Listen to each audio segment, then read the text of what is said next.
gün əsli qəm yeli möhkəm, o gün çöktü bu evə matəm. Fərağından halələr qopdu, bu matəmdən titrədi aləm. O gün hamı gözləri yaşlı, səninlə bir vidalaşdı.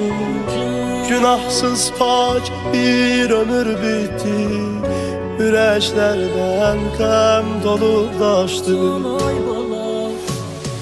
Gidişinlə vurub qəmlərə yara, analar başına saldılar qara.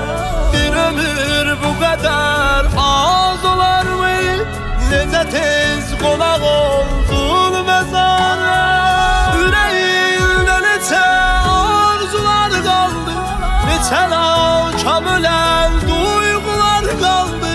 Kədərin alanın köksünü dağlar, ey oğul sağırar hər gecə ağlar.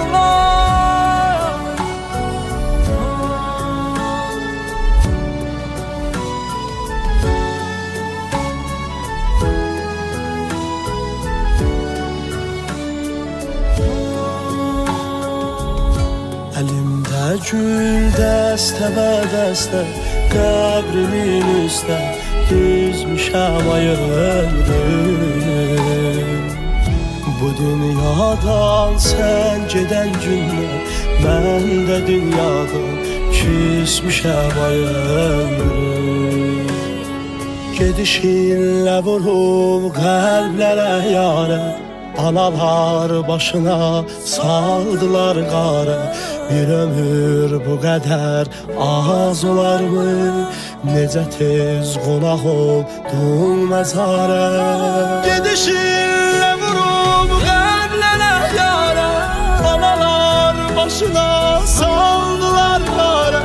Bir ömür bu qədər az olarmı? Necə tez qonaq oldun məzara.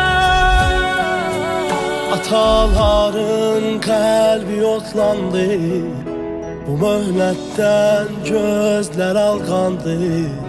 Mələk sima bir oğul getdi, aman Allah bu nə əfxandı.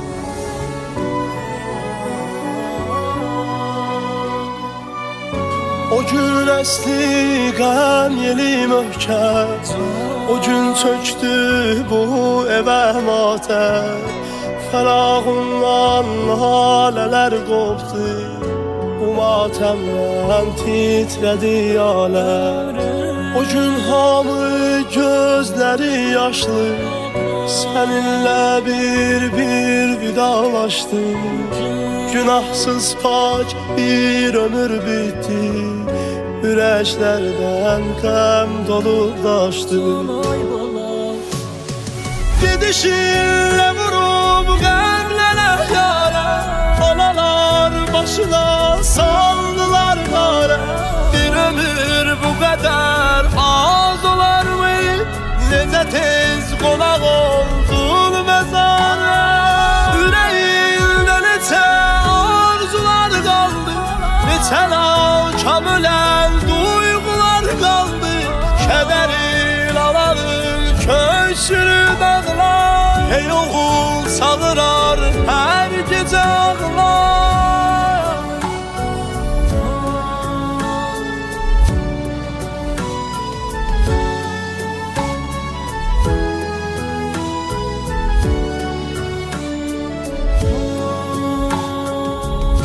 Əlimdə gül dəstə, qəbrimin üstə düzmüşəm ayırdım.